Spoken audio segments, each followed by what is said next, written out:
Oh, yeah? Well, me and the Lord, we got an understanding. We're on a mission from God.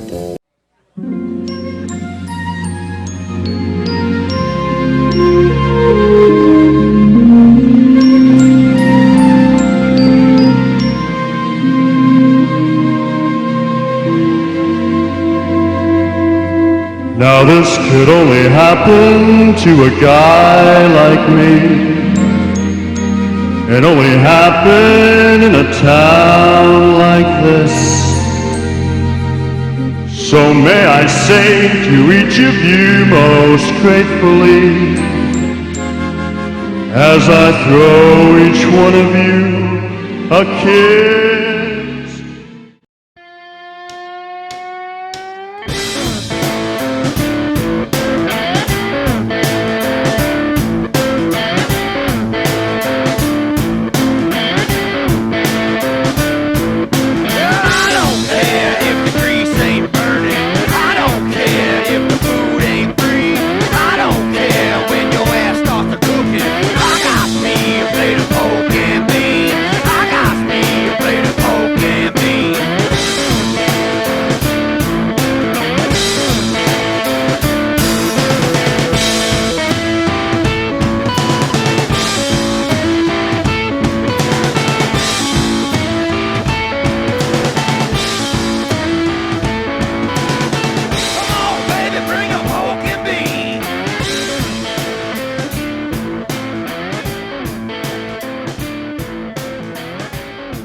I like what you said, that that's where we're going, because that's what the Sasquatch people showed me, that fifth dimension, love, no judgment, no fear.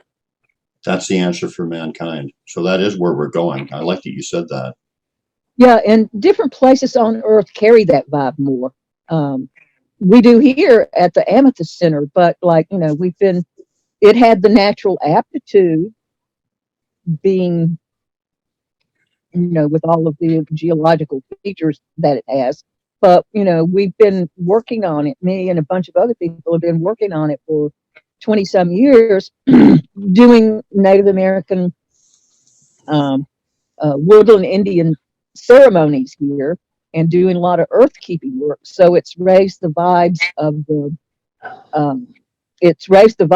land, and it is conducive to the little people wanting to come here, and the Sasquatch wanting to come here, and and the animals wanting to come here, and people wanting to come here because it feels good, and anybody can do it. Yeah. That reminds me of the land of Pan. That was when we were the first root race, and everybody was were like basically like fairies, so we could change our shapes and go invisible and things like that, and everything was a lot softer and a lot higher vibration and a lot more connected. Everything was connected. Then we kind of fell down, and supposedly we're in the fourth root race now and going to go into the fifth. And that'll be back to the land of Pan, which was a really fun place. That was really like what the old ones used to call about the best time, the time before time. Yes. So there are places, Findhorn, a lot of those places up there in BC. Some people say Mount Shasta too. Some places in Mount Shasta. Yeah, Mount Shasta. There are places on Earth that still kind of carry that vibe, and it's easier to do the work with the Sasquatch and the other beings when you're in a place that has that frequency. You don't really have to work very hard. You just have to open up. And another thing I wanted to say, I wanted to ask for prayers. The Peaks of Otter is our version of Mount Shasta here in we're on the border of Southwest Virginia and Central Virginia in the Blue Ridge Mountains. And the Peaks of Otter is a very magical mountain. And when I first was aware of Sasquatch locally, it was on TV. There was a lady who was like the highest security you could have for the Pentagon, who had retired around here, and she saw a mom and a baby crossing Highway 43 right at the foot of the Peaks of Otter. Well, they started clear cutting it. They clear cut a whole bunch along the highway going up the mountain. And one of the ladies that sings with us, we have a women's drum group, she went up there and she said, well, it's in great pain. The nature spirits up there are in great pain because of the clear cutting. And it's also a major Sasquatch habitat up there. And so on Wednesday at like 1 o'clock, from 12:30 to 1 o'clock Eastern time, we're going to do an eco shamanism healing the land meditation up there. So if any of you guys want to join, I'll post a picture of it and kind of like what we're going to do if anybody wants to join in, because it's like one of the major healing mountains. Number one in the east is Mount Mitchell. That's the number one power mountain in the east. Also, a lot of Sasquatch up there. Cindy Carter, that's where she works a lot. And this is like the second down generator of energy, Peaks of Otter is. And so we really need to, jump in there and help out and bring energy back to that land. Yeah. Well, when is it? When is your meditation going to be? Wednesday, next Wednesday, about 1 o'clock Eastern. I don't know what it is Pacific, but anyway, Eastern time, about 1 o'clock, 12:30, 1 o'clock. No, it'll last for a while. There's a thing that you can do. We open your heart and you put your hands even with your heart, and then up above your head is a point, and you make a triangle like this, and you close your eyes and you look at the sun, and you bring the sunlight in through that triangle and down your body and through your feet into the ground, and it will energize the ground. And in ancient times, the Cherokees used to gather together in groups and stand in circles, or you can stand in a triangle or a square, depending on what you were trying to do. But in circles, everybody doing that sun triangle. And when they lived somewhere for a long time, they kind of, they hunted it out and depleted the energy, just what happens when you got a bunch of people. But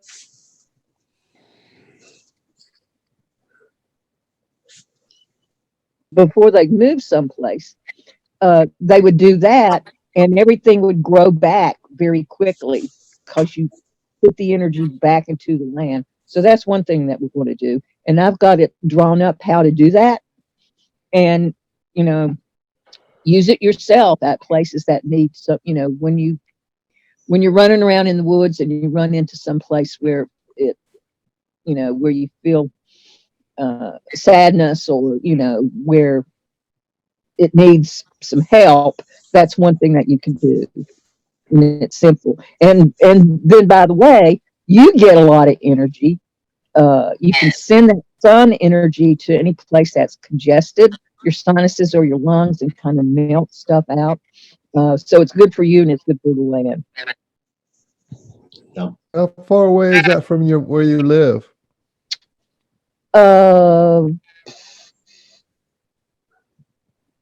About 20 minutes. You can see it from here. You can see it from all over. You can see it from here. Well, if you want, we can do a show and try to send it out in the morning. Just get in touch with me or not. I don't think Brian is around on Wednesday, but we could do a little 20-minute show and we'll try to send it out to the groups if you want to do that. Yeah, and then everybody could, everybody's got their places, their magic places, and those places, transfer all the energy downloads that coming in from the galactic downloads and solar storms and magnetic storms and everything else that's been happening. But we need to get our sacred sites back running again, so people can help with that, and then they can send it to their own places, because everybody's got their magic places that they go, got places near them. Yeah. So Mark, how you doing? Just, I wanted to just, Mark's got his mic off. Desiree for a second, Time. but just say hello to you. We'll get to you in a second. How you doing, Mark? Yeah, I'm good. I'm just listening. I was listening earlier. I was busy doing a few things, but I've been listening most of the time. We'll get your insight in a second. Yeah. But Desiree, so so you've had a lot of experience with different elementals and whatever. It's kind of interesting because I've actually been I've only had experiences with Sasquatch until recently. I've had some elemental stuff going on, so that's kind of an interesting development. Mantis people and actually some little gnome or some guy or something. I felt some earth energy coming up from the earth, whatever, and apparently it's a little gnome or something that lives in the area. So I guess I'm starting to. It sounded weird. It sounded bizarre to me, but but then it all does until you experience it, right? But anyway, so interesting things going on. But what kind of different elementals have you dealt with?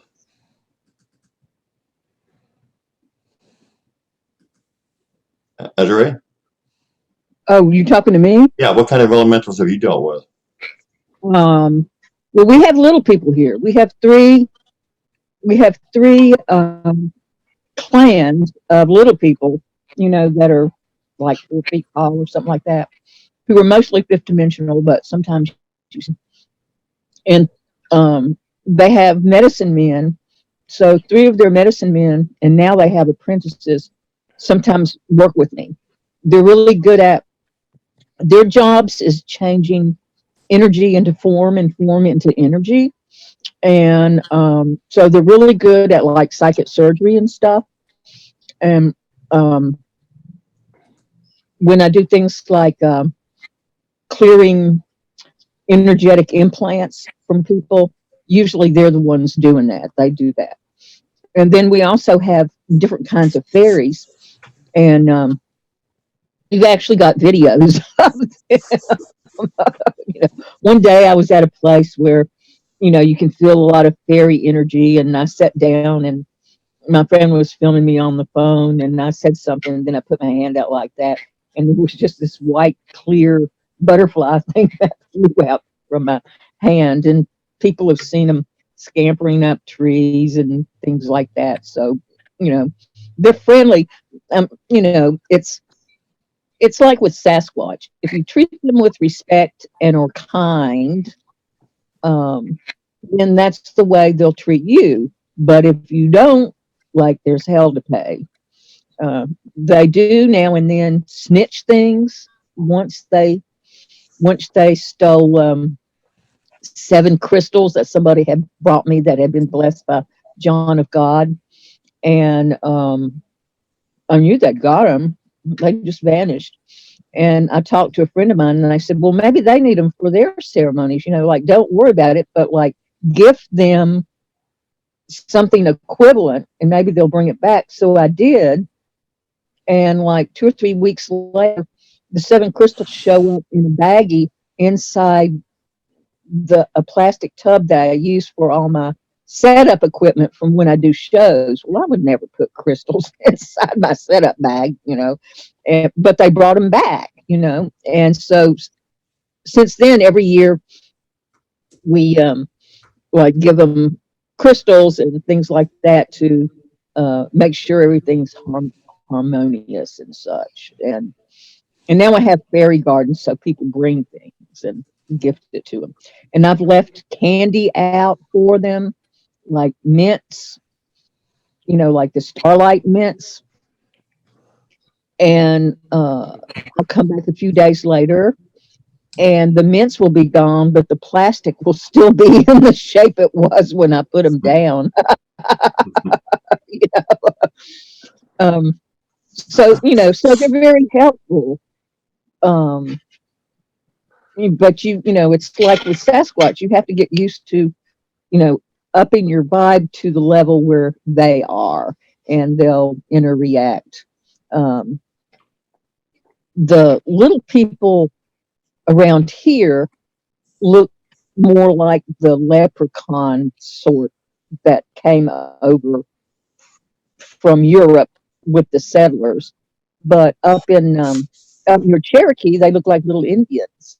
And I have a friend who wrote a book about the ones up near Cherokee, and people would go out and they'd come out in the morning, and the little people been out there working on their garden and fixed all their garden for them. So we always leave them a gift when we're doing the garden, helping grow the plants and stuff like that. Lynn Losiah King, and it's called The Cherokee Little People. It's a great book, and part of it was from legends, but a lot of it was just from interviews that she had done with some of the elders around there that told stories about stuff that actually happened. So it's not just, and in North Carolina, Western North Carolina, underneath one of the colleges there, they found their tunnels because they would go from place to place and kind of live underneath mounds somewhat. And at the university and a couple other places, they found a giant tunnel system that was like only 4.5 feet tall. So actual physical evidence.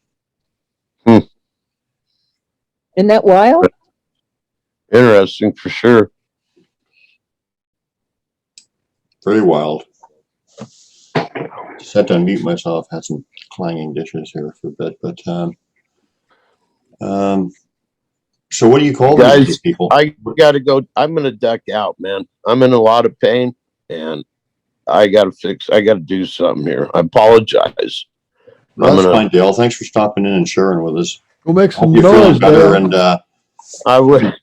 I will, Michael. Thank you. Shout it That's out, a good man. idea. I love you guys. Yeah. Peace out. I hope you feel better soon. Thanks, man. Bye-bye.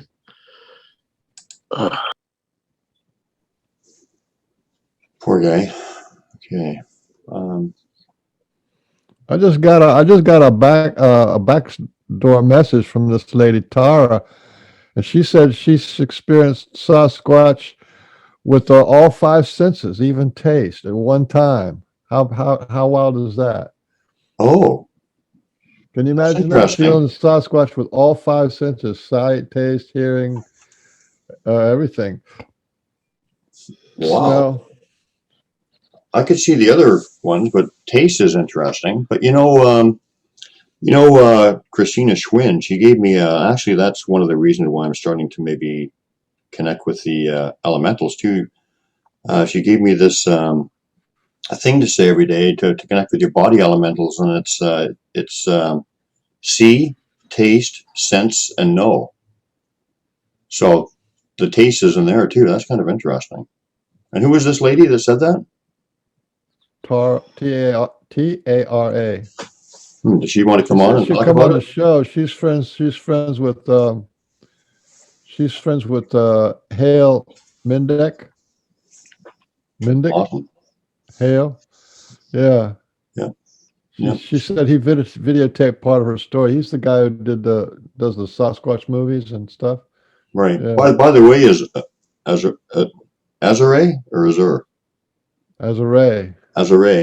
There's a lady that her name is Laurel that came to the last camp out that I hosted, and I'm actually going to have another one in May, and she's got some amazing videos of fairies, like unbelievable. Like you see them flying around, and it's just like mind-blowing.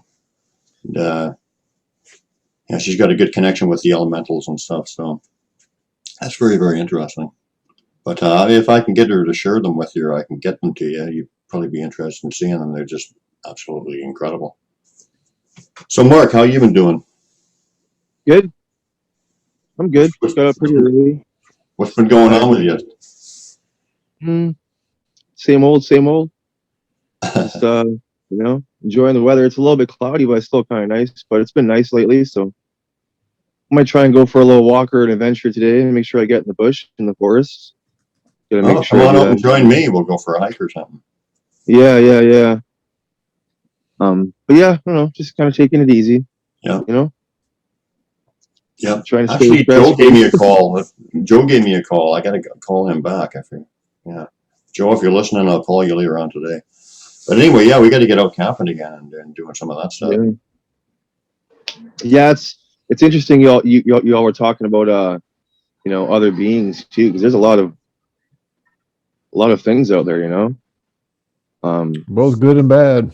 There's a lot of stuff out there, man. A lot more. Like just saying. A lot of people have heard like the dog man. I've seen some that even like basically look like a dragon.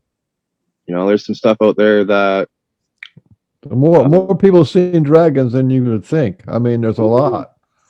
the stuff's all right there, and just like Azra was just saying, there's all these dimensions, all these worlds are all lined up together, right? And that's like what she was saying was like just almost blowing my mind because it's so accurate, and it's things that I've even been getting shown, and it's all because of the light too, right? And a lot the light has to do a lot with it, and it's amazing. I love it how like more of us are all connecting and we're all seeing this and we're all making sense of it and all.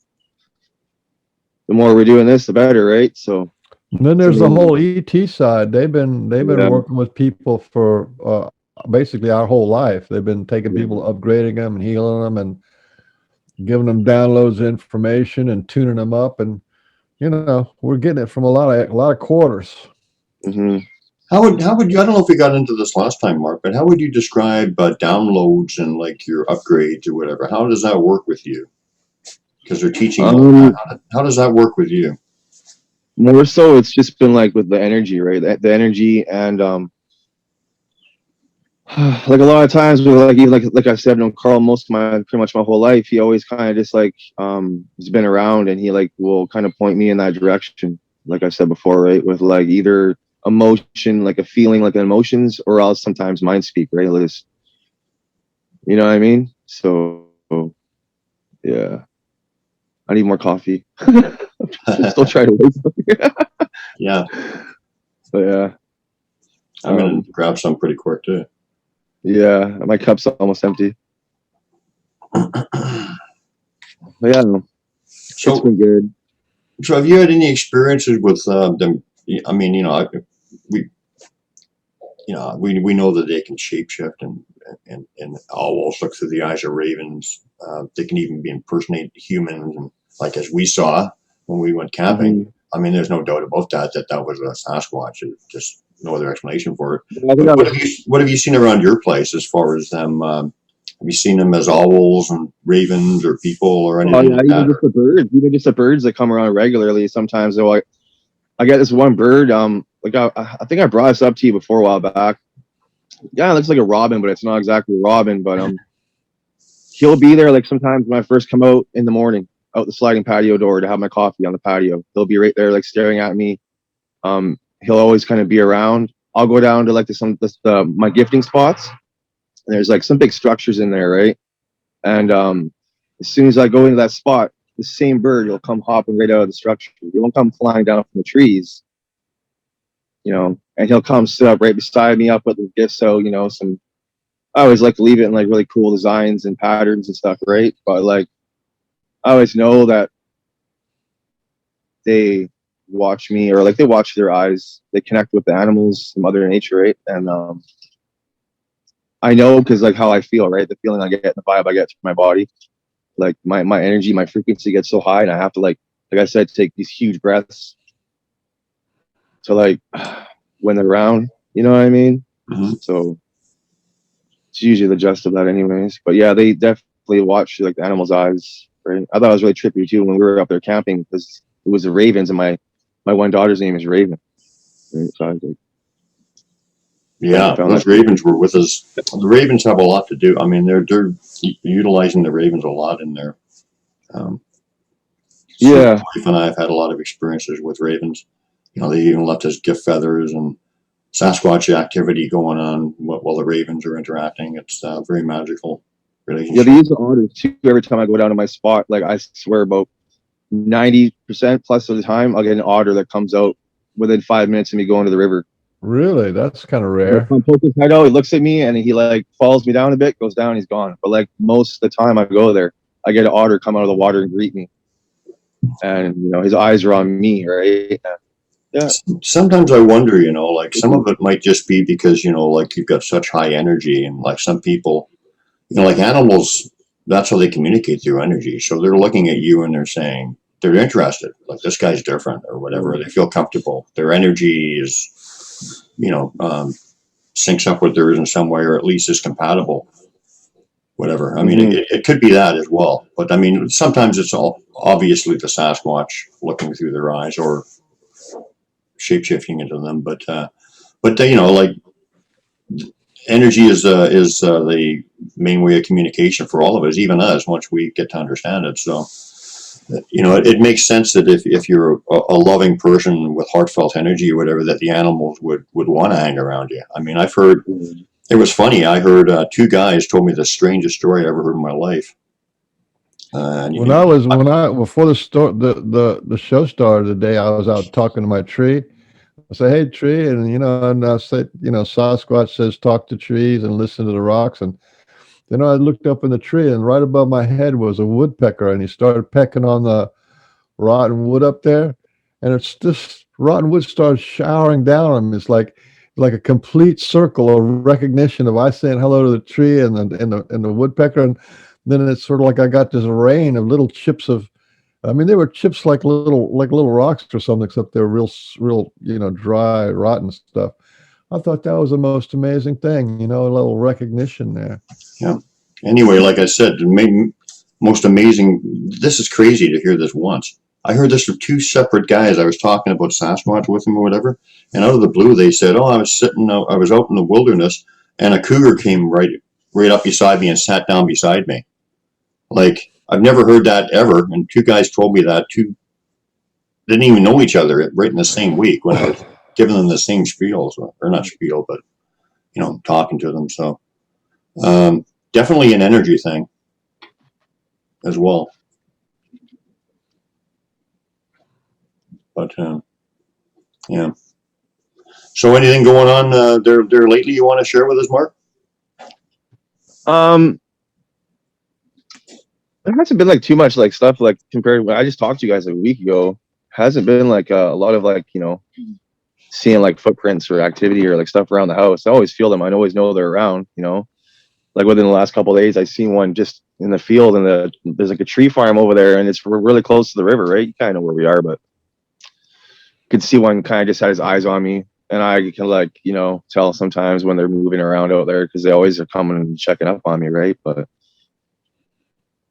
no, I don't know. They're just always close, right? So I heard one last night. yeah, they're always around. I have the tarp up now. I put it up more on the patio because it was raining a bit more. But like they're always like coming really close to you once the sun comes down, right? So she could just be sitting out, like my girl could be sitting out here smoking. Like she just said to me now, like she heard him last night walking alongside of the patio. We got a big shrub bush there. Oh, really? Yeah, but they're like, they're close. They always kind of let us feel, and sometimes hear them, or they'll make a sound, or you try and say hi, but they're always like close. Yeah. So how many used to it, right? So how many people have you tried to introduce them to? How many people have you brought around that you try to, like I said, introduce them to? Well, like Kaya, right? She's like had experiences when she was younger, camping, and odd things happened, but she never really, knew anything about this up in the last year, almost a year now. She's really starting seeing it, right? And seeing the footprints getting lapped around the patio, and even the handprint, and just all kinds of stuff, right? Knocking on the windows and knocking over there, being out here with Chris, and seeing one in the tree, moving all the branches, hear it land on the roof, just endless, like, you know what I mean? So like right now, I'm honestly trying to get through to my actual brothers a bit more. so they can like kind of see what's, you know, your brother's not crazy. This is really going on. Kind of like, you know. My And point then- was though is that you've introduced a few people, and one, at least one guy got a really negative reaction, right? So how many people have you had a whole span of reactions from like the different people that you've introduced them to, like from like really like we love this guy to like lukewarm to like keep this guy away kind of thing? Well, I've only really brought a few people down there recently over the last year, right? Not too many people, right? Because I just like don't like. They've always kind of like told me this place is for me. This is their quiet place. There's a lot of people don't really go around that area unless someone's taking a dog to go, you know, toss a few sticks into the river or wherever, you know what I mean? But like, for the most part, it's all been like really good, good vibes. Right? And without mentioning names, because we don't want to single anybody out, but why do you think that they did not like this one individual? Just his energy was bad, or what do you think was the reason? I don't know. I'm not sure if it was, you know, it was kind of trippy. Like, I think if anything, we was just kind of, we surprised the young one a little bit. I feel maybe, you know, like I won't forget that, right? I had a headache for, you know, I usually ever get headaches either, right? Unless I have too many glasses of wine or something like that. But like I had it for a whole week, right? At that exact moment that him and I were going to go down there from that moment for that whole 6.5 days, right? So, I don't know how to really like go all about that, because it's like, you know, I know sometimes I can even like go around where there's places where there's like portals, right? And like there have been times where I've gone like around one or been around one, and it's like kind of messed with my energy, you know. So like it's confusing at the same time, because for the most part, every time I've ever brought anyone around any of their areas, it's always been a lot of love, right? Like what Dale was talking about earlier is like I'm feeling like it's just that pure warmth, and I seen in that comment, right? The warmth, like it's almost like I said before, like a heat wave, like it just hits you and it just runs through your whole body, like the whole inner part of your body, you know, and that's what it's been for the most part, you know. Yeah, yeah. There hasn't been too many times where I've had like someone who's really actually had a problem with them. It's been pretty rare, right? So for the most part, it's always just love. And How many different places have you traveled? When you travel, like you know, like let's say Harrison Hot Springs or any other places, you get greetings. Well, I obviously saw the greeting you got in my place, but you get greeted by the different clans everywhere you go. yeah, like energetically or whatever, or in some way. pardon me. Yeah, well, like it's just they've always kind of let me know. Like I've gone camping. We had a group, you know, a good base friend of groups out of my hometown. We go camping up by Harrison Lake. We had a spot way up by 17K on the west side, and we had a spot around there. We went for years and years and years and years, right? And you know, it's happened.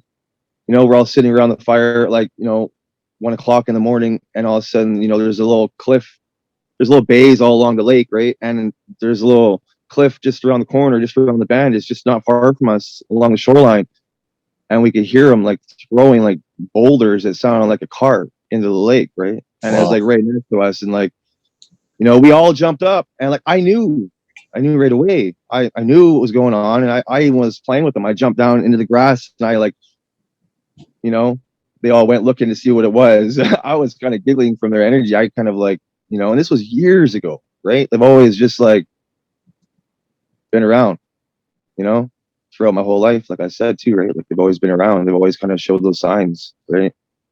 And like when that happened, you know, a bunch of them, all my buddies were like jumped off around the fire, and they were like, "What the heck was that?" Like they all went bolting across the cove up to that cliffside, and there's nothing there. They didn't see anything, obviously, right? But it was just to see them, their reaction. It was really cool, right? Like see stuff like that, because that was a loud sound, and he threw a lot of rocks that time too. Right? He threw at least, you know, 4, 5, 6 boulders. You could hear them all clunk, plunk each one. They're like a big car getting thrown into the lake.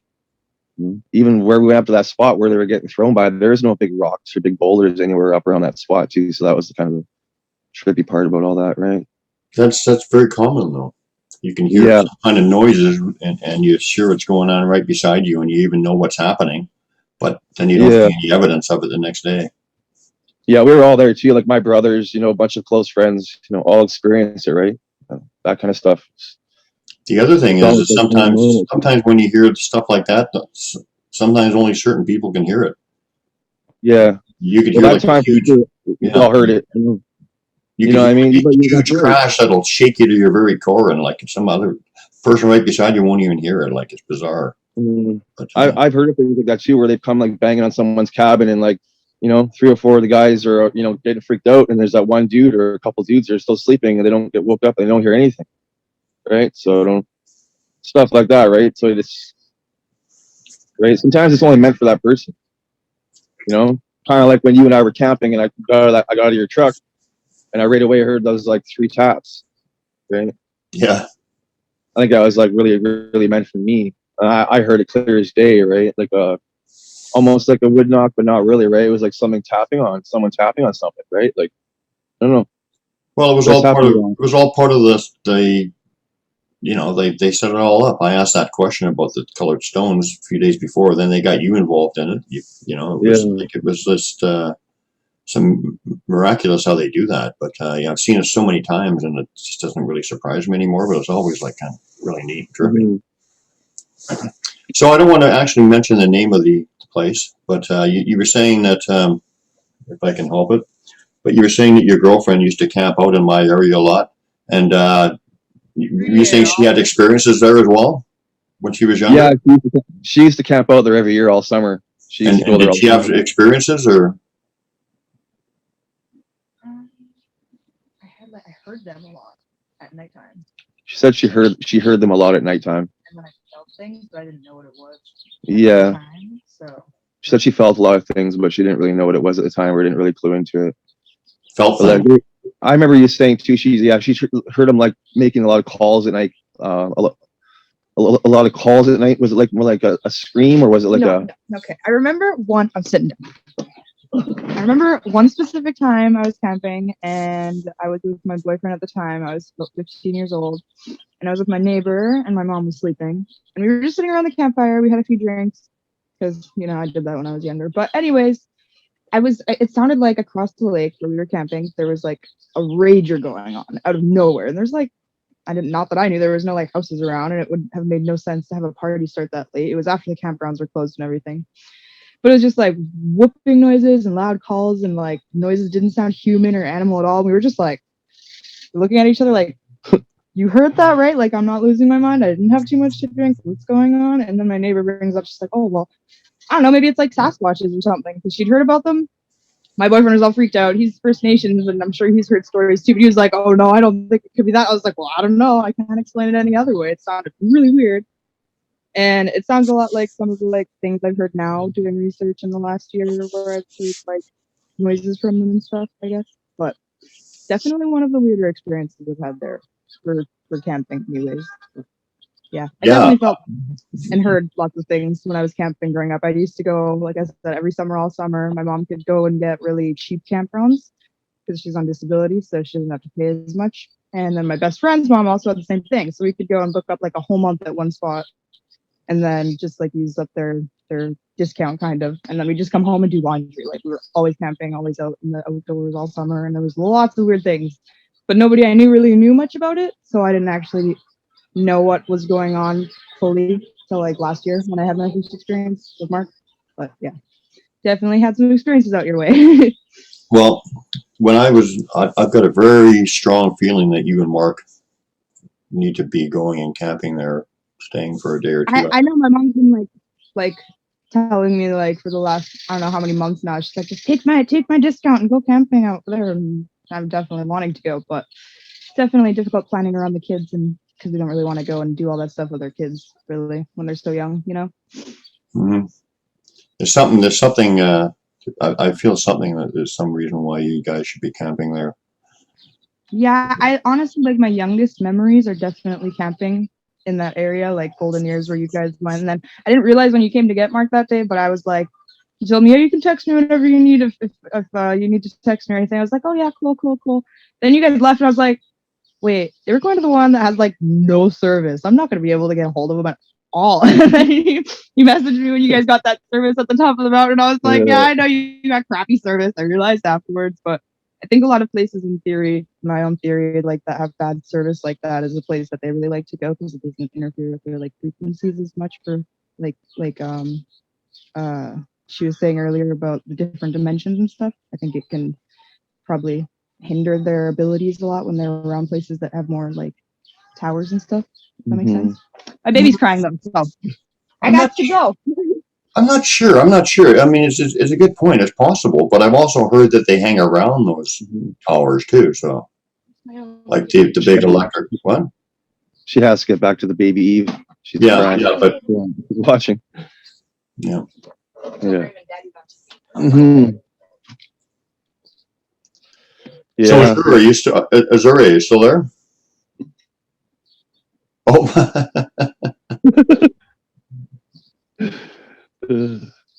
Oh, she's talking to somebody. Oh, okay.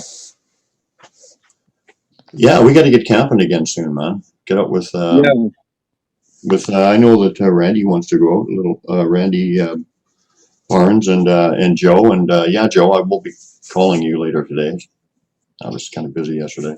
He called me. I guess he wants to get out again or something. But man, that was sure fun. That was a classic day. Mm-hmm. Yeah, that was a magical time. Yeah. There's a lot of are you able to talk? You're muted.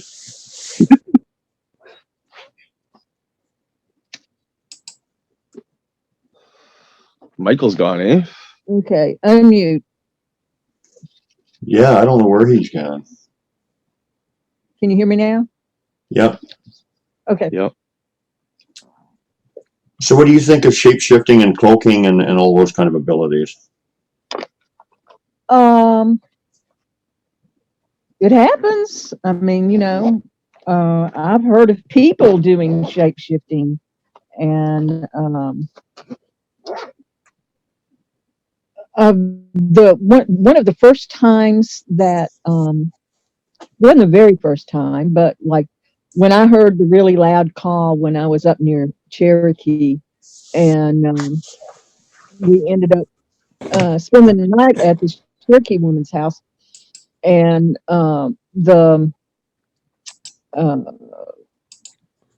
she was very surprised that I heard the Sasquatch, because she said, well, like some elders up in Snowbird and me and you now have heard them and interact. And the one that she saw walking through the garden started out as a bear, and then by the time it walked to the end of the garden, it turned into a Sasquatch. And you could see the bear footprints in her garden, and then it turned into human footprints. So, like, she was a friend of mine, and I had an experience with the same being or one of a clan or something like that. So, that definitely happens.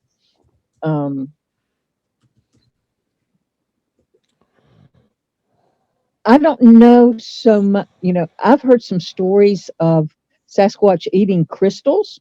Have you ever heard of that, Brian? Like rock crystals?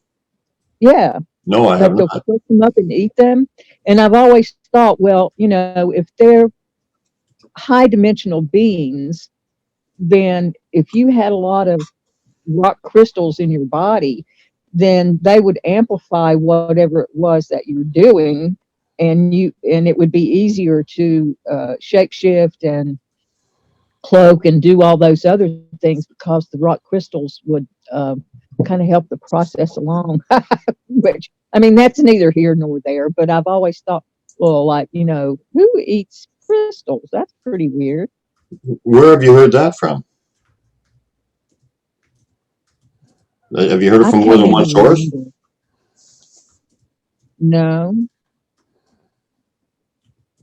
I'll have to ask, I'll see if I can't ask some of my Cherokee friends. It might be, you know, you'd have to live in a place that had a lot of crystals. So, like up in, you know, up in the Smokies and Western North Carolina and all, you know, there's crystals everywhere. So it would be more likely to happen up there. Cindy Carter might know. Yeah.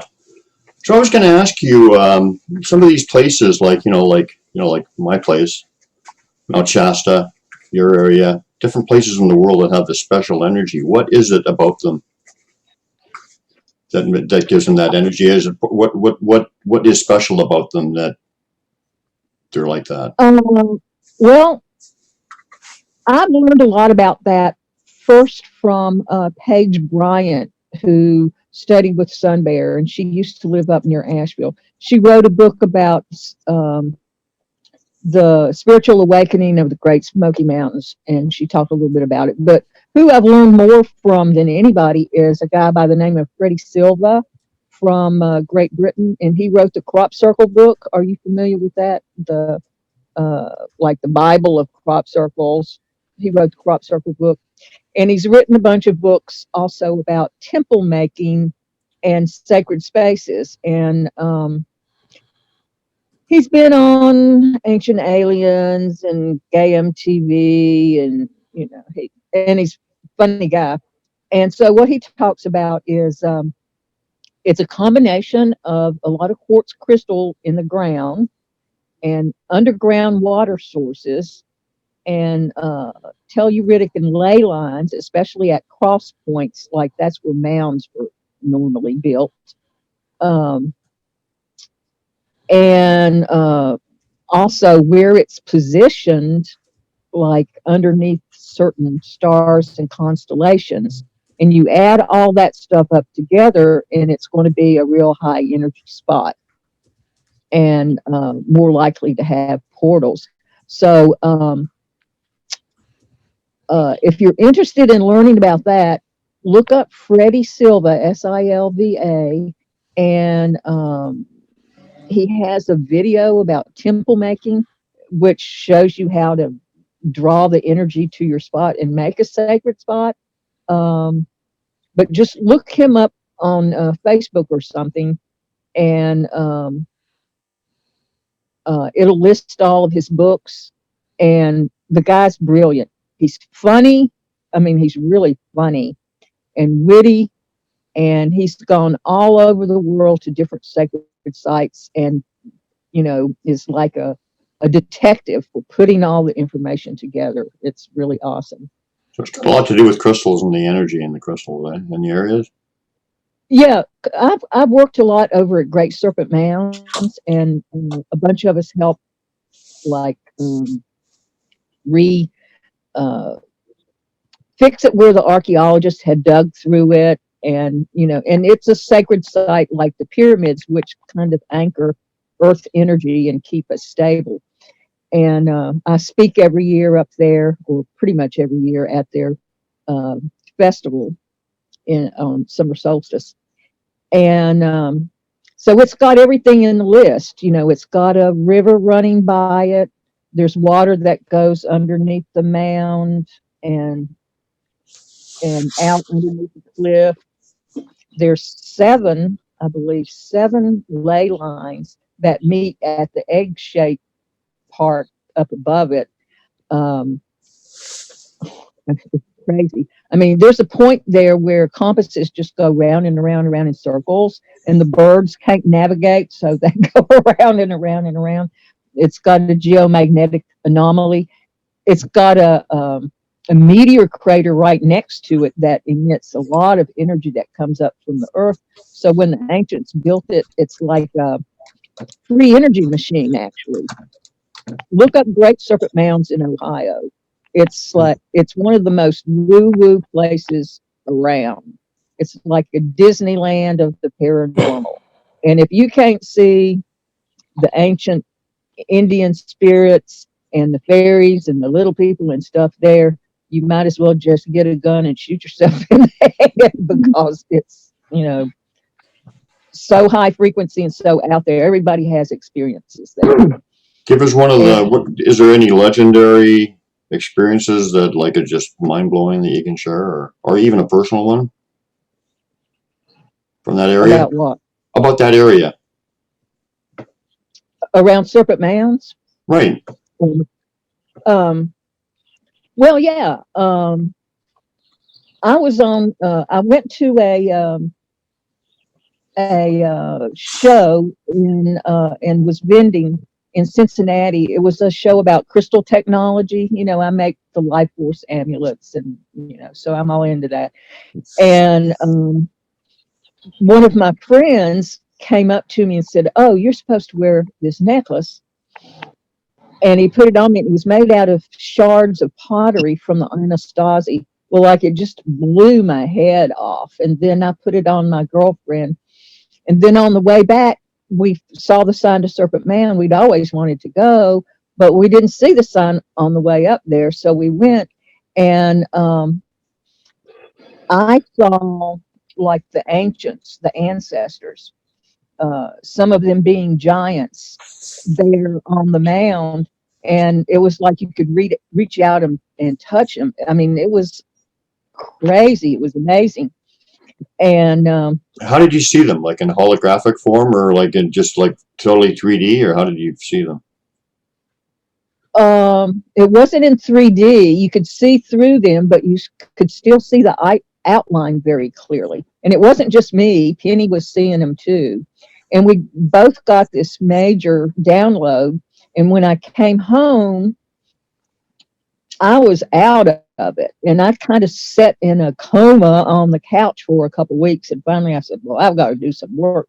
So I went to a friend of mine who had studied with me, who has a lot of, she's a massage therapist, but she does all kinds of shamanic healing.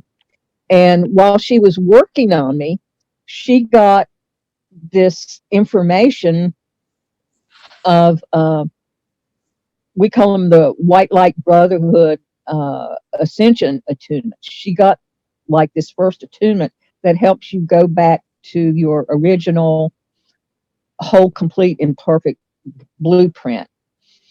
And what had happened was I downloaded all that information. I had turned into kind of like a thumb drive, and she'd work on me and get a reading on it, and then both of us together would piece what these attunements were. And now there's like 20 of them.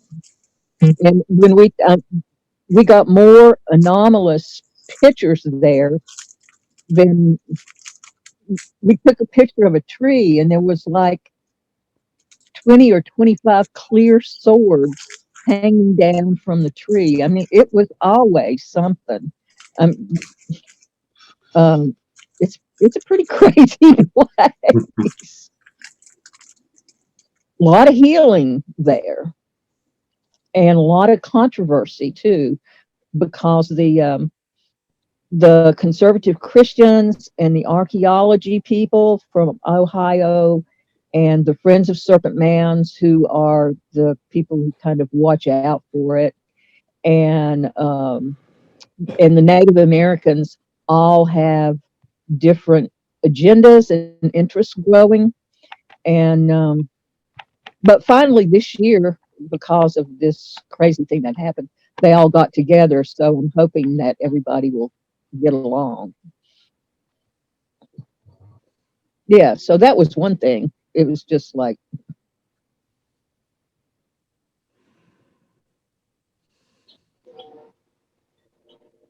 if people have a lot of shadow stuff, and Mike knows about this, if people are carrying around a lot of heavy duty shadow stuff and they go to the mounds, they may not have a very good experience. Same thing happens when people go to Sedona. Because the energy's so high, it just pushes all that dark stuff. But if you know, if you're in a good place and you maintain a real heart-centered attitude, then that's a great place for manifestation and miracles happening, and just wonderful stuff. You know, so it's all in where you are. And they can gather people. I mean, Humbat's men, the Mayan elder, wanted to fulfill the prophecy of the 12 original crystal skulls getting together. And they took them all across the country, and Serpent Mound was one place they stopped. And the Friends of Serpent Mounds got like more than 1,000 people together, and they were all around the mound. I mean, to walk around the mound is like it's a mile because it goes like a snake. You know, it's about a mile, and they didn't have all of the real skulls have not been found. But we kind of did a somatic journey and found the real ones and connected the real ones up to the stand-ins. And if you look at the pictures of that event, it's like a rainbow. The light from people's photographs that haven't been altered was like all a rainbow. And everybody there got this massive healing. And Humbat's Men was even surprised that it worked. But for the new golden age to happen, according to the Mayan prophecy, they had to get the skulls together and this thing had to happen. So we did it. Wow. Wow. Yeah, so there's a lot of, it was a real major thing to be asked by the first group that managed the place. The head of that wanted me to be part of the restoration project of restoring the energy there. And there's a guy called Ross Hamilton who wrote the first big examination of the giants, of the tall ones. And Freddie talked about this too, that they came after the flood and brought civilization and enlightenment back to the remnants of the population that existed. So were several of them buried there, not in the Serpent Mound, but in the mounds surrounding it. It's a very interesting place. How many years have you been connected to Sasquatch? I was thinking about it the other day. When I lived in Nashville, I went on a vision quest out in Jolton, Tennessee, on a friend of mine's property, and found a rock mound and felt, I didn't know what I was feeling at the time, but I felt Sasquatch energy. And it wasn't but about a week or two later that a Sasquatch poked his head in the girl's bedroom window when she was in bed there with her boyfriend. Oh my God, that was crazy. And so it was, then I found out, well, it must have been a Sasquatch. And I did my vision quests there. And I kept on getting love zaps, but I didn't know what it was. I associated it with my connection with Mary Magdalene or something. I didn't know it was a Sasquatch love zap. And then it was, so that was about 30 years ago. Wow. Can you describe the love zap? Same as your love zap. You just feel blissful. You feel pink. It's like, it's like I feel like it's just and loving and yeah. And, but I didn't know what it was. I'd get them every once in a while, but I didn't know what it was. So I guess I had picked up on them there, but I may have even connected to them when I was a little kid playing on this property and didn't know it. I mean, who knows? It sounds to me and like then the next time I had a big thing was when I heard the one screaming and all that stuff that went on near Vonore, Tennessee, up near Snowbird, and actually hearing one. And then it was years before I had another experience. But I always got the love zaps now and then. Yeah. And when they did, when you did connect with them, have they told you why what the reason is that they connected with you for? Do they have something for you to do or?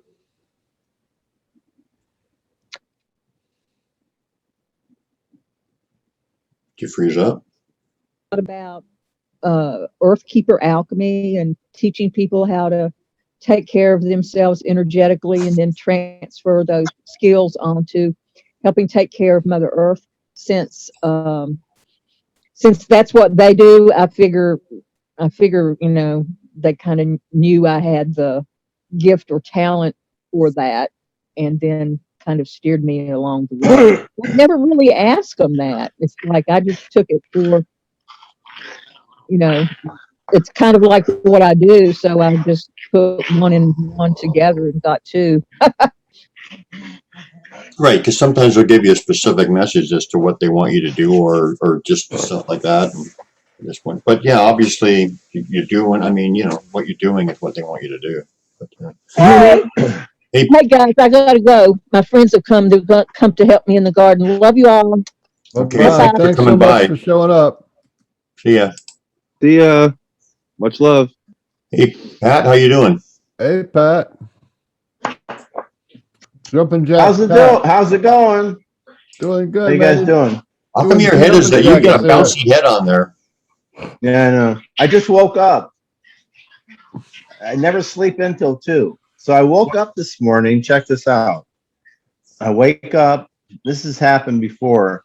I wake up and I see this almost like a clear, it's almost like a force field on the ceiling. Sitting there, what the heck is this? And I've woke up, I've seen that, and I've seen octagon-shaped hundreds of them on the ceiling. It's just really odd over here. I mean, this is the weird stuff.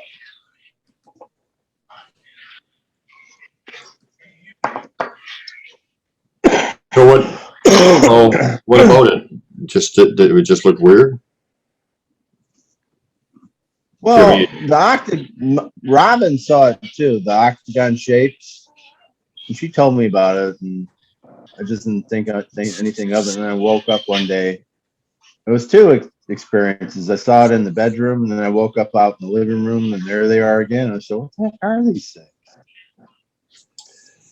You never know what some of the stuff is. Well, you never really find out. You can only speculate. Maybe it's a force field. I don't know. Maybe we're in the like a holodeck matrix, like Star Trek, and part of the stuff rubs off. You know what I'm saying? I mean, Yeah. you endlessly speculate about this stuff. Does it have an energetic I'll signature, like good or bad or whatever, or do you feel anything from it, or is it neutral? No, it's just you don't. I didn't feel anything with the octagon shapes or even the stuff I saw this morning, but it's just you just see it. Just like the doorway I saw. It was in Reed City, Michigan, going on the highway. I mean, my gosh, there it is. I see it. I said, "What the heck is this?" It's like on the side of the highway, for Pete's sake. It's a huge door.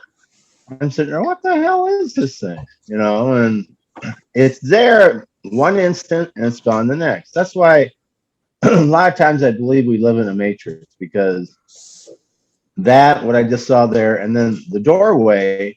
Now, is that on another side? Is it maybe on the other side of the dimension that we're attached to? I don't know.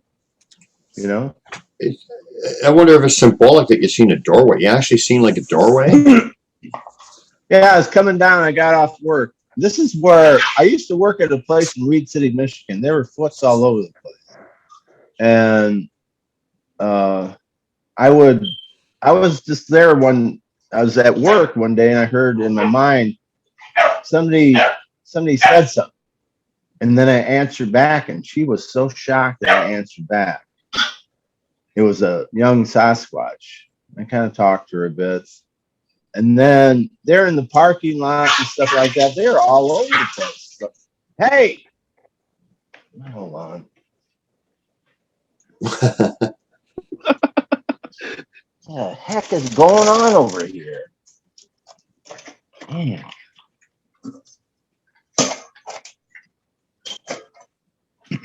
Well, anyway, I left work and I'm driving, and we go off the exit ramp, and I get off the exit ramp, and boom, there it was. I see it. It's like it's got a feathered texture on the door. It's about maybe 8 feet tall, and it was just there, a doorway, and it looked metallic, and it looked relatively newish, And I see stuff like this all the time, and then boom, it's gone. So I don't know if I'm seeing in another dimension or not. I mean, that's what I'm saying. You endlessly speculate about this stuff. Doorway. I wonder if symbolically walk through it to a new understanding. Not symbolic. I think it was a real doorway. Ah, interesting. Well, I've heard of portals showing up as doorways. They talk about portals. I'm gonna step I out. mean, maybe, I'm gonna go make some coffee. So Beans, take her away for a bit. I got my cup here.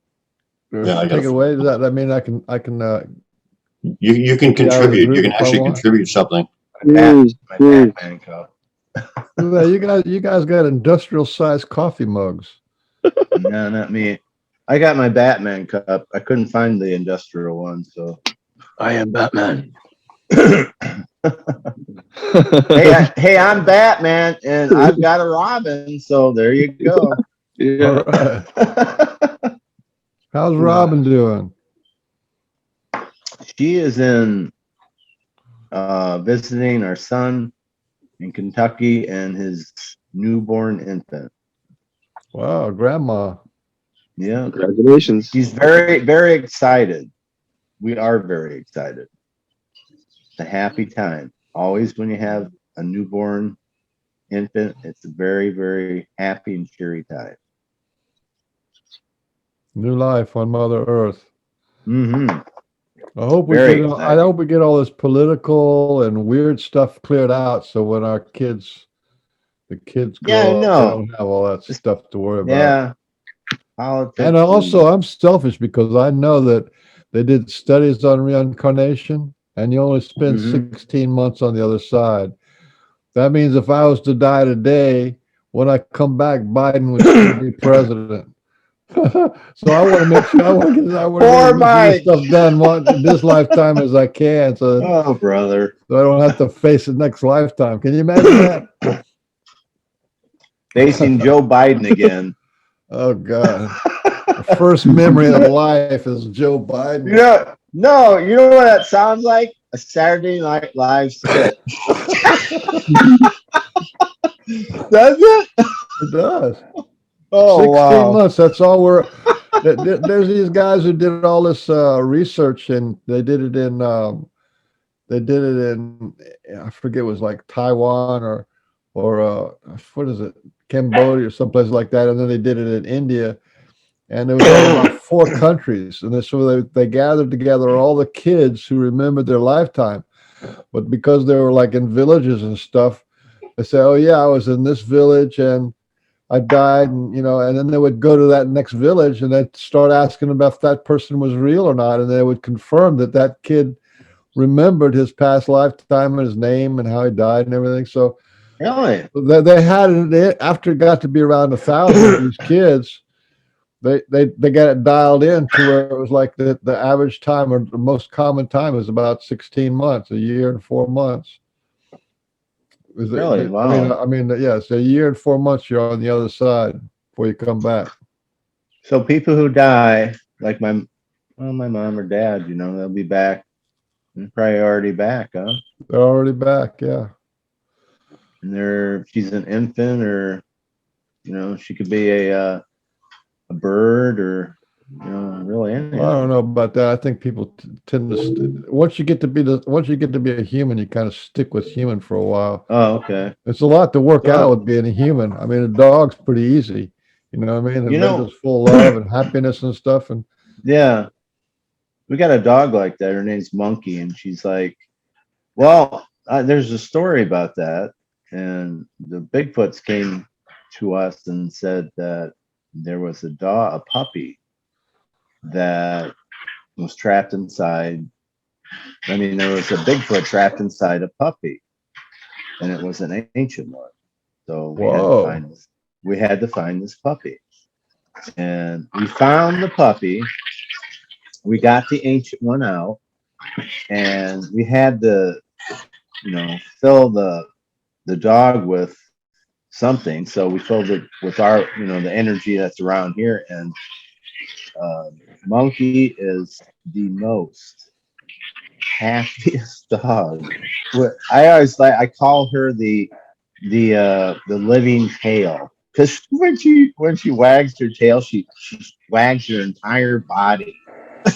I mean, she is so happy. It's unbelievable. That's amazing. But it's also amazing that did Robin realize that it was or you realize that there was an ancient one? And how in knew the heck it. would an ancient one get it stuck in a dog? I don't know, but that's what happened. And then, you kind of, and it's just like with anything, you speculate. And I mean, you don't really have any of the answers, like, maybe immediately. I mean, you could ask them, and they just said he was trapped inside the puppy's body, and we needed to release him, so we did. And Monkey, she wasn't. Monkey was really sick when we got her, but I mean, she's just the absolute best dog. That's got to be one of the wildest stories I've ever heard. We got more wilder ones, Mike. Well, I'm sure you do, but I'm saying that's because the ancient ones are supposed to be pretty high evolved beings. You figure that they've been around the block a bunch of times, But the thing is, we have a cat. I'll try to explain this a little bit. I called her Space Kitty, and she just came to us, and Robin can kind of tell if it's a cat. We've had, like our cat Forrest. One time, he looked at me with the most oddest eyes I've ever seen. I believe he wasn't a cat or something, but he didn't do it anymore. But Space Kitty, Robin said that basically there's something, they put her on this planet inside the kitty to hide her. I believe that. I mean, it's possible.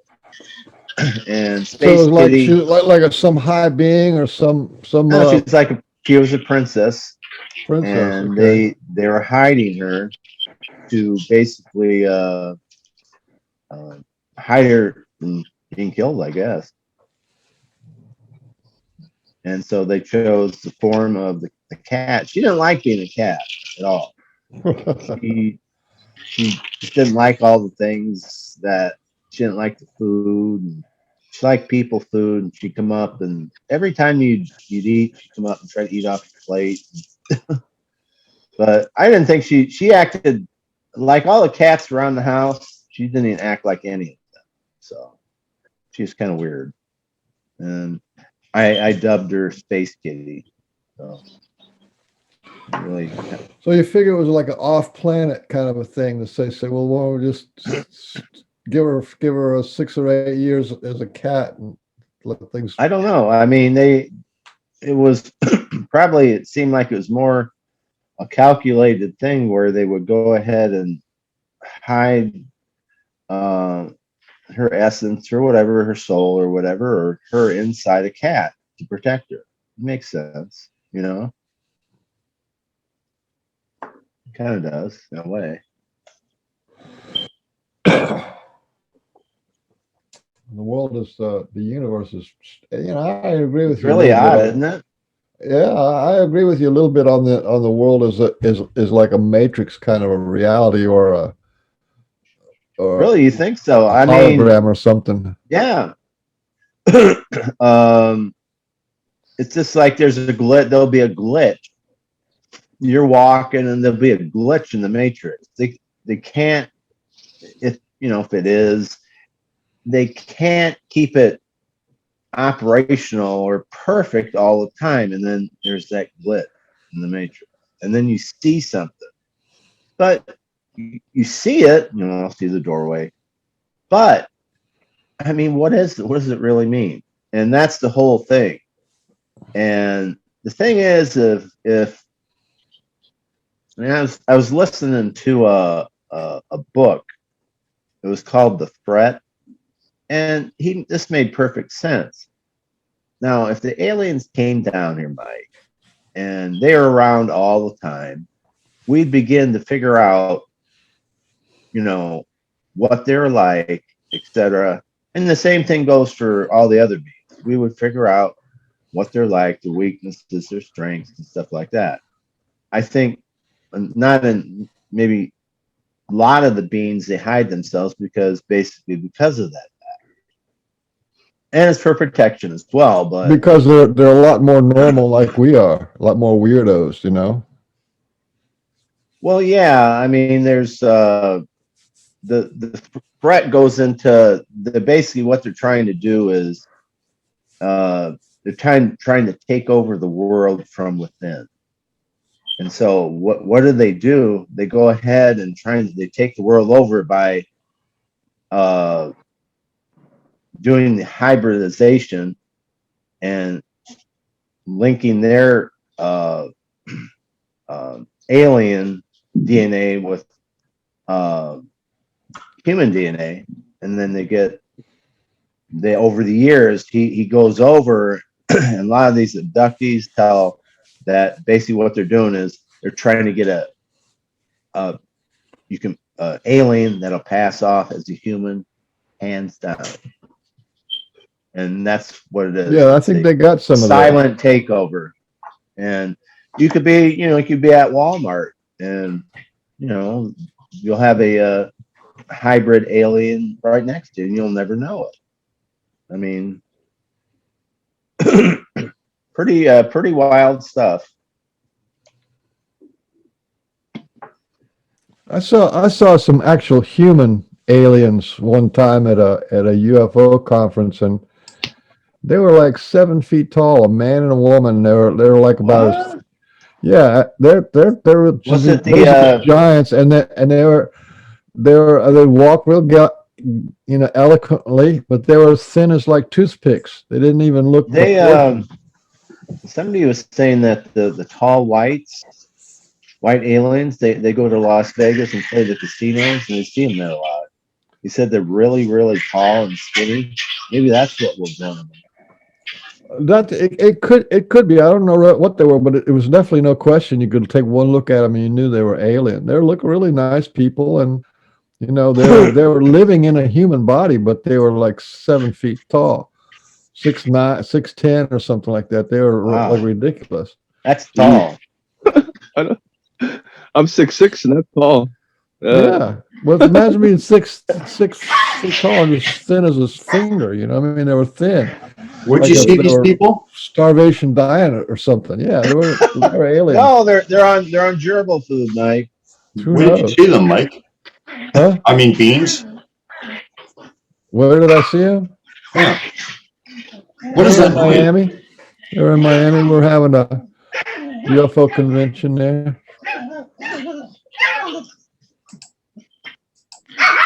Listen, and I'm not the only one. Almost anybody who goes to one of these UFO conferences or something, there's always some aliens floating around. Yeah, but I just muted Pat for a second because there was some weird noise going on. And he's on his magic carpet ride again. See what's going on here. I'll try to unmute him again. So, but how did you know they were aliens? Just because they didn't look human, or what? I mean, you saw them at a conference, you said. How many man and woman have you seen that was like 7 feet tall and thin as like I don't know what, anorexic or something? It was funny. But they walked real gracefully, and they're real nice people, kind of. Okay. Well, we got to get used to that because, one of the whole game plans here is the ETs want to make this an outpost so they can come and visit and There already is an live outpost. alongside us. I mean, officially, like, Yeah. government world sanctioned. That's who made all the med beds. I heard the med beds they've been manufacturing these med beds, and they're going to have a whole bunch of them be released at one time. Well, that'd be nice. Go ahead and jump on in and get de-aged 30 years. That's what I hear. Yeah, I don't know if it's good if they do it all at one shot. I think they take care of. They have to go a few times, That'd be nice. especially if it's free. I bet you they got. Bet you the big in the beginning it's like $1,000 to go to the med bed. Mike, there'll be a credit check. Yeah, and then they got these med beds. I don't know if the ones that we're going to see yet, but they do have med beds that'll grow limbs and stuff. So if you got your limb blown off in a war, then you go in there for like 6 or 8 hours and they'll grow a whole new limb. Yeah, that'd be neat. That would be nice. So, Mark, you were saying when you met Pat, he really enhanced. He really opened you up to new avenues or communication with things. So, talk about that a little bit, if you don't mind, unless it's personal. A lot of it came down to when I was on the first podcast with you guys. I told you about how, like, you guys know exactly what I'm talking about, where you're like falling asleep, but you're not asleep. You're in one of those like dazed out moments, but you're not like really asleep. You know what I'm saying?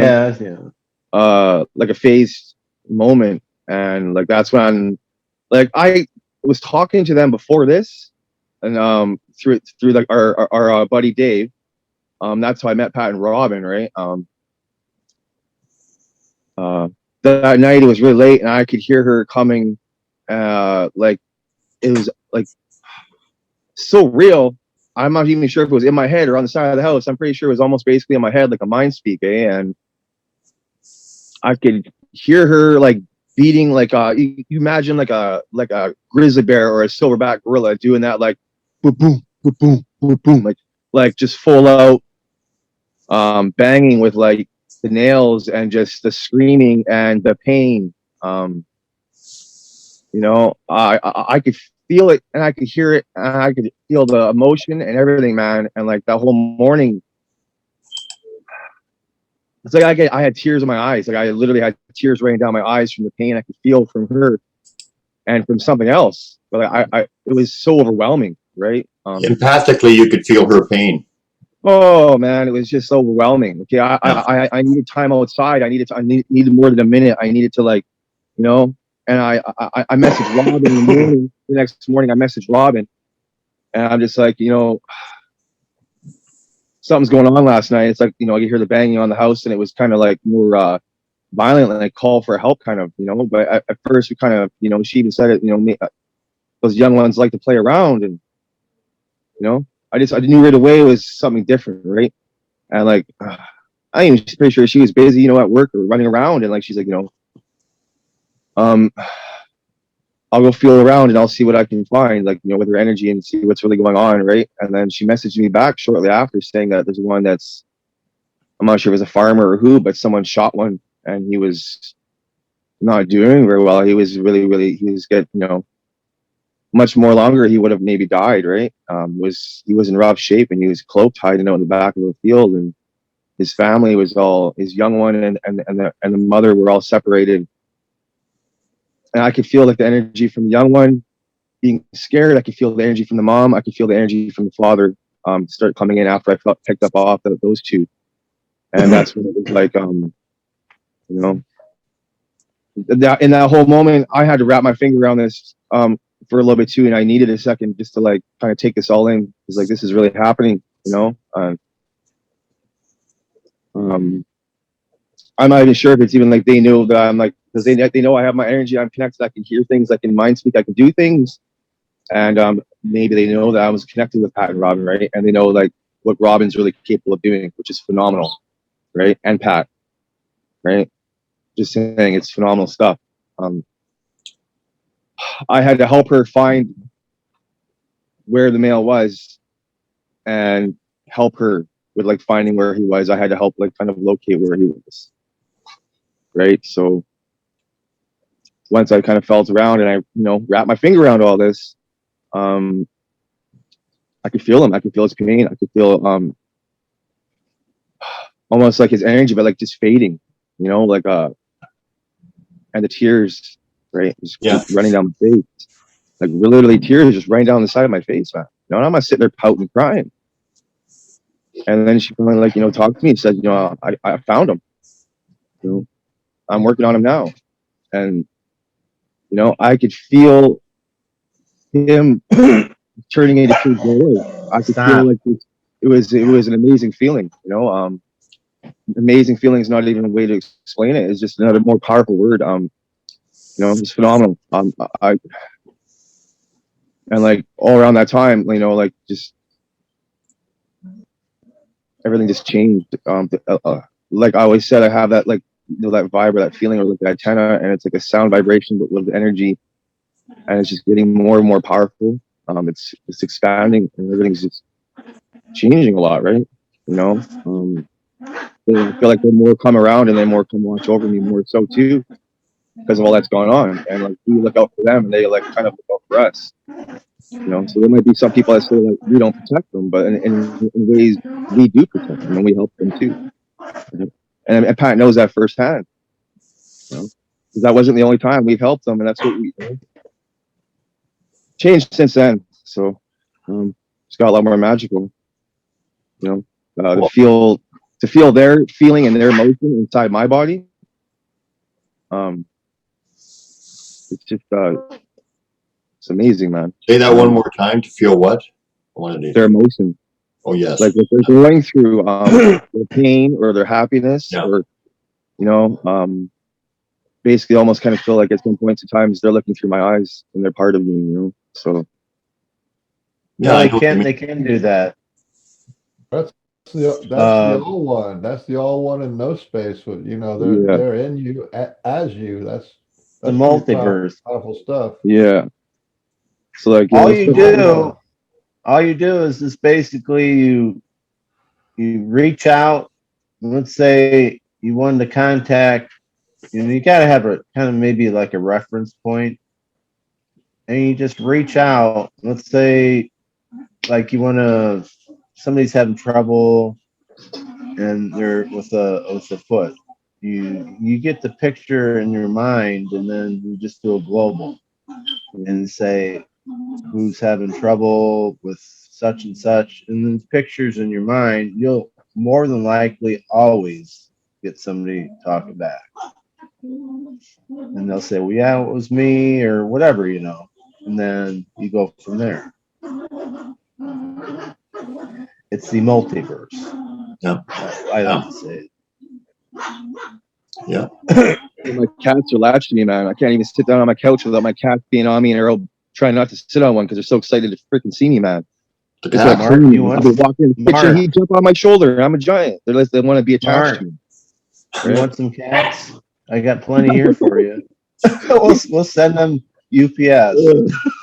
You know, 3 upstairs and 2 downstairs. We're gonna have 5 cats in the house. I've got you beat.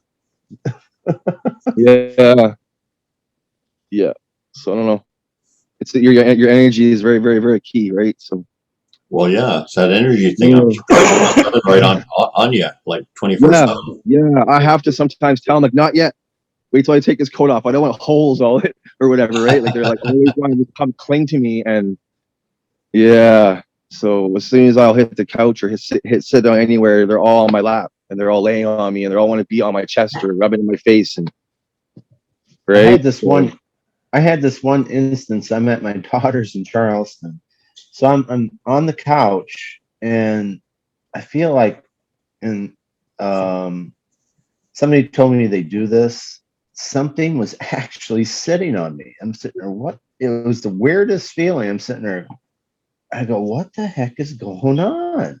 I would sit on the couch and then I would go deeper down into the couch. I'm sitting there. It was finally it got to the point I'm just sitting there. What the heck is going on? And so I think I fell asleep and I get this picture, you know, just like you said, I call it the zone. You're half in, you're half out of sleep, and you're in that zone. I actually saw somebody sitting on my chest. This stuff is crazy, man. Who was it? Like a Sasquatch? I have no idea. No, I don't know. I might have been a foot. And they came over to daughter's place all the time. You'd see a black shadow come in front of the window. I'd see it in my mind, or and then you'd say, "Well, hey, who are you?" And they come over and say, "Well, we've come to welcome you to the community or the neighborhood," that type of thing. So Yeah. it's just they show up in various forms. I mean, if I'm out, I was out with FedEx, they would snap a branch and then look up, and I knew it was them. And then they do some other things, like when I was with working for the appliance delivery, they'd shake the bush. Like in Reed City, I was there one time, and there was a female. She was in the bushes, and she needed help with her infant, and she shook the bush. And I knew where she was, but that day at Reed City was a totally separate day too. I heard them all over the place. I mean, I don't know why I did, but I mean, I'd walk around and stuff like that. I'd hear foots off into the background, screaming, yelling, stuff like that. It was really odd. I mean, whether they wanted me to hear all this, I don't know.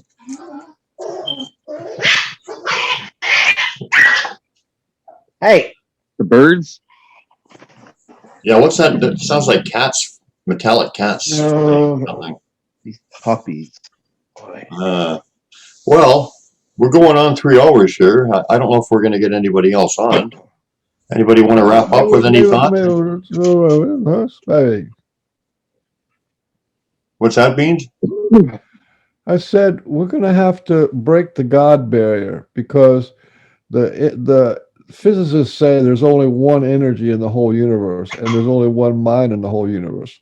So the reality is that this is the illusion, and that's the reality. You know what I'm saying? So this is all this stuff is the only way any of the stuff that we're talking about this whole show can happen is if there's a connection between everything, and we're completely connected to it. And that this idea of separation is just not true. We're not separate. No. We're all quote unquote God. We're all made out of that God energy. That's the only thing there is. And it's just coming out in all these different forms. Yeah, as we're all waking up to this, and the Sasquatch are introducing us to these different gifts or whatever, we're all realizing. Yeah, I think they're already there. Yeah. And they're just waiting for us the little light bulb to come on. Oh no, they're there. The idea of separation is not real. It's not true. No, that's what I guess the powers to be. They want things to be separate. They don't want people to come together and realize that everything is one. You're one with the planet Earth. You can go out and talk to a tree. I mean, you can, a rock or whatever. Trees, you can mind speak with a tree, that type of thing. And they want to keep it, they don't want any of this stuff going, global. And one thing I know is they don't want anybody to use telepathy at all. The governments of the world, they don't want that happening. They hate that. They don't want that, Yeah. or they don't want remote viewing either, because you get a good remote viewer can go into somebody's office and read papers and stuff. Yeah. Yeah. How much money do they make off the medical system? How much money do they make off the medical system alone? All right, think about it. If we find out we can heal each other, like I just explained what Pat and I did, we helped heal another family, all right, with our energy, with what we're capable of doing. The whole industries, everything is going to just crumble. It's got to crumble. It's got to crumble. It's an illusion. Yeah. It's got to crumble. We're literally showing you right now. It's just really happened. This stuff is happening. This really happened to me. All right. What's really going on in Pat and Robin with them in their home and what's going on in their lives is real. It can't get more real than this. And people need to start seeing what's going on, and maybe we all join together and we can make a difference. The other thing is the energy, the feeling of the energy of the universe is love. Okay. And that's why they want to keep us in fear and torn up and worried and depressed and on drugs and all kind of stuff. Yeah. Is because that keep you as far away from the feeling of love and unity as possible. you know? So it's economic problems, medical problems, social problems, racial problems, man and woman problems, identity problems, and they got every kind of thing, and false flag this and that, just to keep you in fear and in turmoil and anxiety. So you kind of clinch up and you're not open, you don't have that door open to that love that is, what they say, God is light, God is love. Well, that's the feeling of the energy is love. History I is always good. like to say that with what you just said, Mike, I've always believed this, that there is nothing human running this world. I mean, really. I mean, I think we're owned by the reptilians. I believe that, and they just keep it off in the background. There's people, they got the strings on the congressmen and stuff like that. They're humans, but as I said earlier, they're doing this hybrid thing where you can't tell the difference between an alien and the human. They're taking over from within. And that's what Well, I you think know, you know what? You can tell the difference just by the abominable things that they are doing and introducing. Well, yeah, They by do, their they do actions and stuff inhuman like things, that. that's for Actions. sure. That's why I think that today, I mean, if you go ahead and you Scrooge it out, and let's say a family needs food stamps, but like my niece, she needed food stamps, and she was making $9 an hour, and the government will go ahead and say, well, you're only eligible for $20 of food stamps a month. I mean, anybody human, why would, it's almost like it's either they just don't, it's just pretty obvious they don't give a hoot. Whoever's behind pulling all the strings. They want to keep you in constant stress. That's the problem. Yeah, exactly. Yep, I agree with that. But the strategy through all history has been separate, keep people separated, make up some imaginary story of why we're different than somebody else, or why we hate them, or why we fear them, or whatever. I agree. And even God, they put God up there, God's up there, God's over there. What about God being in the air and on the ground and, in the star? Why has God got to be so far away somewhere? People are even so blasphemous. It's right and I'm here. going to say this, they're so blasphemous that they even think God would be involved in something like that, trying to separate people. Well, that's ridiculous. Now the thing is, that don't make any sense. They go ahead and they've got all this alien stuff, and then people are there, and this is in the Bible, they're denying the actual being that can save them. Now, what's happened is they've got they're saying that basically you're created in a test tube and stuff like that, and you're created by an alien. But the thing is, if that's true, somebody had to create the alien. So everything was still created by God. You see what I'm saying? Everything.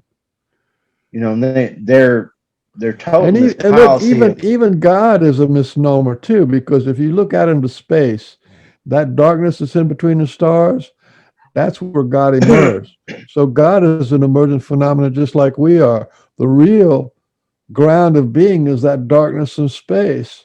And they don't want to even look at that, because God came into existence. You know what I mean? He emerged. Yeah. He awoken, awoken, right? But just like we did, we're emergent beings. So we're exactly the same. He emerged, we emerged. So there is no real separation. We all emerge from that great mother energy of the darkness of space.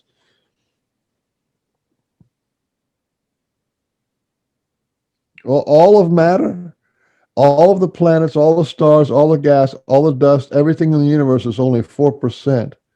Only 4% of the entire universe. We're tiny flecks of that. That's why it feels like a hologram, because when we die, we turn into a little ball of light, or sometimes we don't even have a body, and we go off and hang out and get recharged up, and then you come back. But we're really energy beings. We're really energy beings. We're not individuated bodies. Well, like you ever listen to the audio book called Penetration, Mike, about Ego Swan and I know his Ego Swan. Yeah. his relationship with aliens that he had, and he talked about the moon as a huge. It's not even a real moon. It's a huge base, and it's hollow, and they've got. It's just, the book is pretty amazing. It's the audio book, and pretty wild. Well, you look at remote viewing. That's a perfect example. How can you remote view? I mean, you can remote, the Sistine Chapel in Rome, right? And you can remote view Michelangelo painting the Sistine Chapel. So here I am, in 2021. I'm remote viewing this, and in the distant past, and I'm watching him up on his scaffold painting the Sistine Chapel. Yeah, how can you do that? The only way you can do that is because I exist back then, I exist now. You know what I mean? And it's a feeling inside, like what you're talking about when you have this vision of a contact. It's a feeling inside, and it comes as a vision, a little picture show, and you can sort it out, and then you can make this connection, and you can talk to anybody on the planet or anything that's going on. It's like that's how we dial in. We dial in with the feelings. Interesting. Well, I know, but the thing is there's got to be the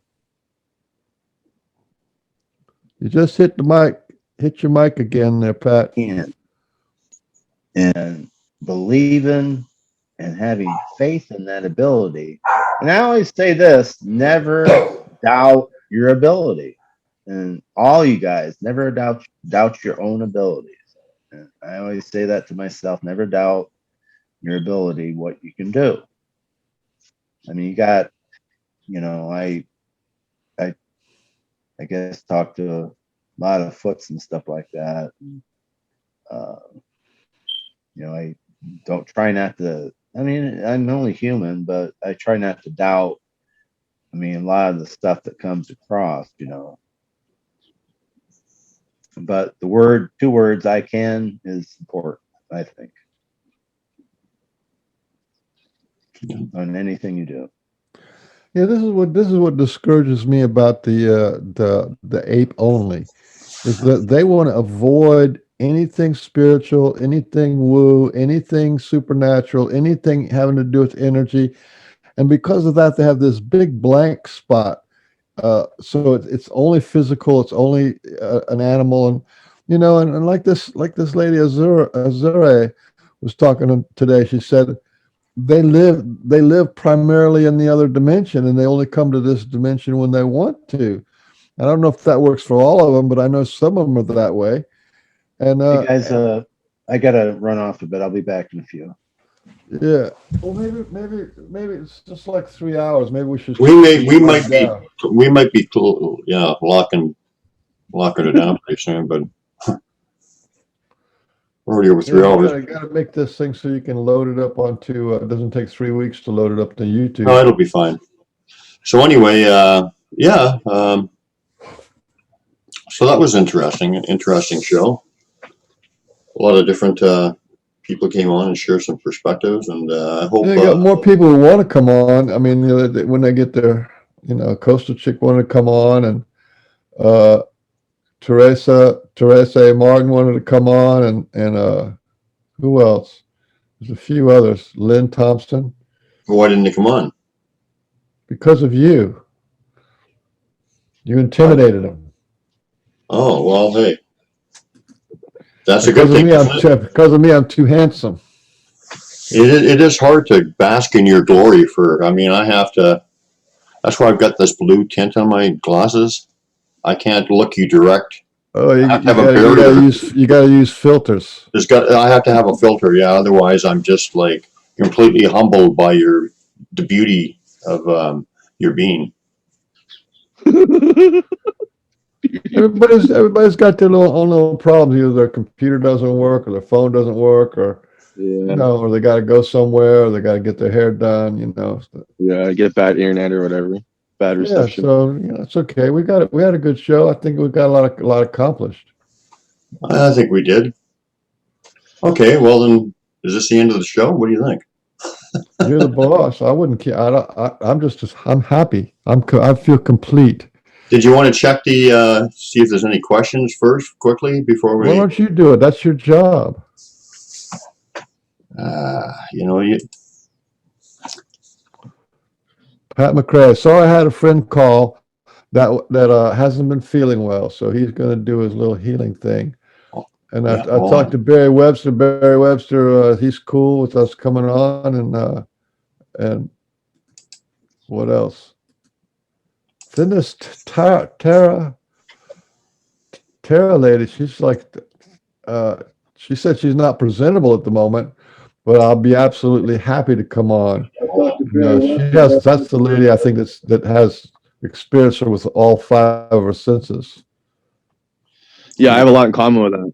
When you were talking about that earlier, all those senses, I've been around them, and like it's a very similar thing. Even being able to like taste them or a smell, but for the most part, it's never like a nasty smell like a lot of people say. It's more of like it's almost like a smell like a flower or like a kind of like a perfume essence or like a something like a sweet smell or a taste or random stuff like that. But I gotta go. I got a nature call. I'm gonna check out for just a second. Anyway. Wait a minute. You got a question first. Can you hang on? Let's see how good your ball.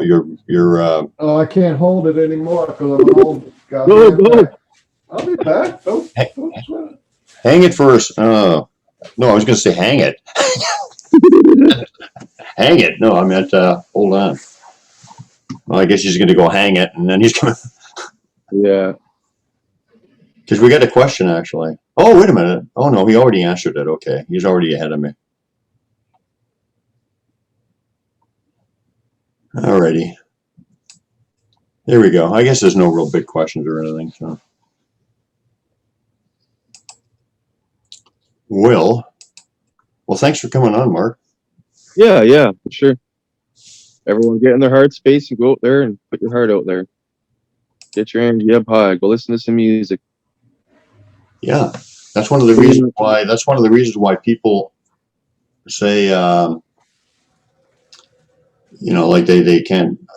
They find it hard to believe why they hang around campgrounds or whatever. Well, there's a reason, because everyone's happy and there's kids and they're enjoying it and their energy's high and they're singing and they're laughing and they're playing, and that's what attracts them. So I mean, it's actually makes a lot of sense if you look at it. From a lot of people have fun when they're going out and they're getting away from the town or the city and they're out in the middle of nowhere, just kind of free, right? Yeah. A lot of people just kind of let loose and have fun, right? Yeah.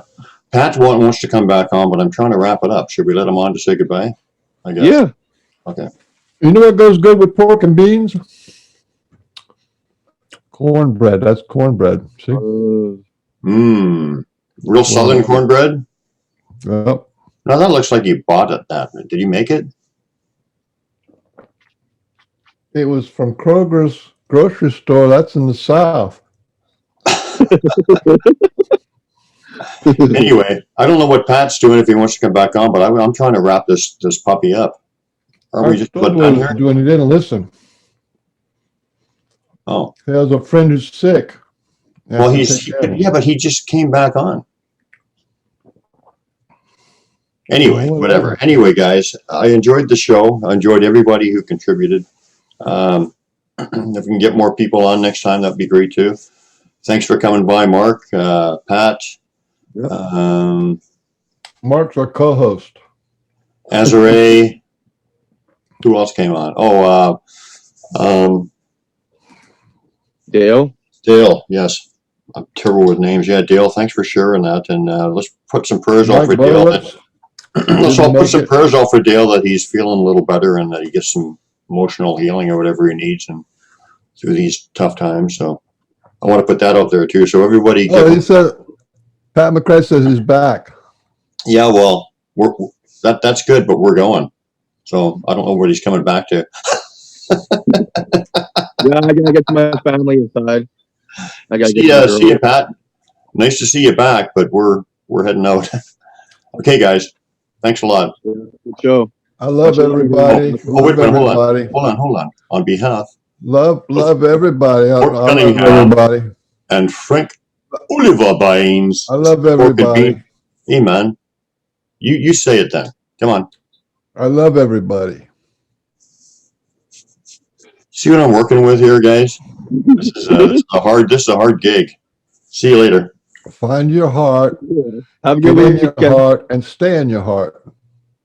I love everybody. Bye-bye. And on behalf of Pork Cunningham and Frank Oliver Beans, this is the Pork and Bean Show. Thank you for attending and love you all. The best soul food.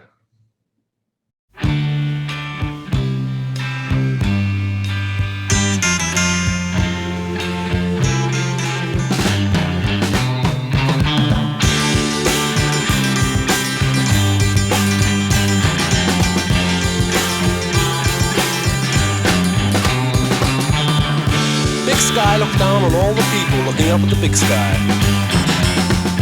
Everybody's pushing one another around.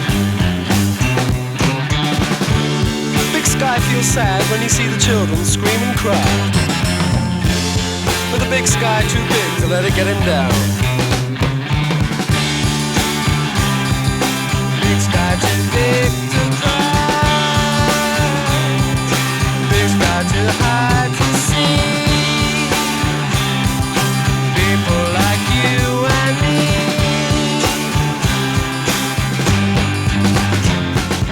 One day we'll be free. We won't care, just you see. Till that day can be.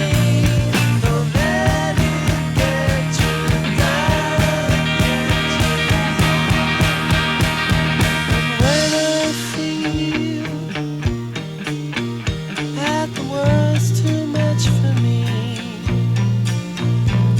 I think of the big sky, and nothing matters much to me.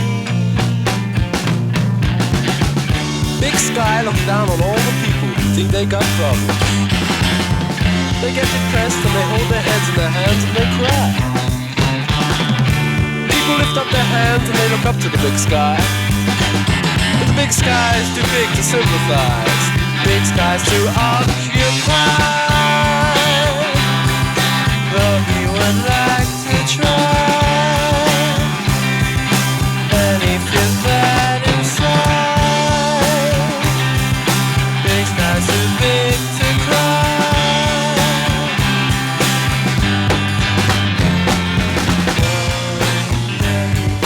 We'll be free.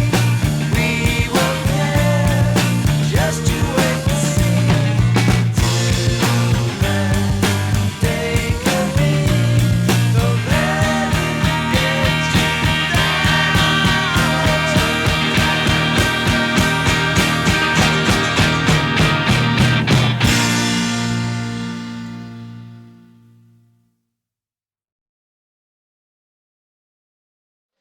I went to a museum where they had all the heads and arms from the statues that are in all the other museums.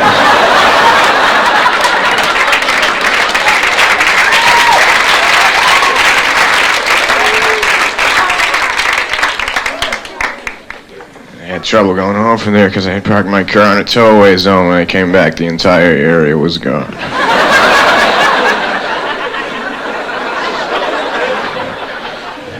So I walked home. Everywhere is walking distance if you have the time.